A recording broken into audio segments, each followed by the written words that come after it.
Бизде шылымдар боюнча өтө көп кайрылуулар келип атат.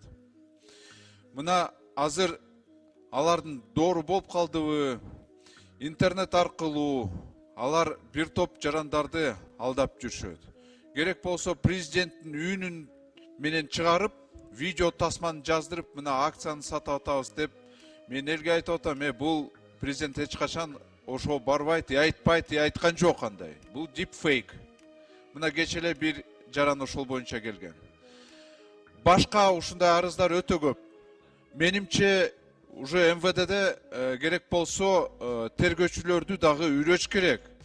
Жаңы технологияларга ошол мошенниктерди кантип табыш керек, соц тармактар менен иштеш керек. Алар арызды күтпөй, ушундай видео тасма чыкканда эле сразу аракеттерди кылыш керек да.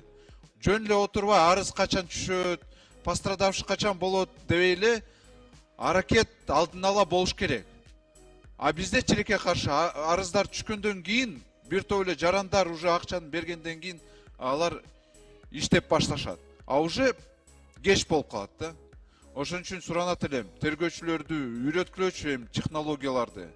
Кандай ушундай мошенниктер иштеп атышат, ошону үйрөтүш керек. Анан МВДнын сайтына бүт мындай шылымдардын аракеттерди чыгаш керек. Алар кантип акчаны уурдап атышат, кантип жарандарды алдап атышат, кантип алдоого методдорду бүт баарын чыгаргылачы, ошону жарандар дагы көрсүн. Билиш керек аны дагы.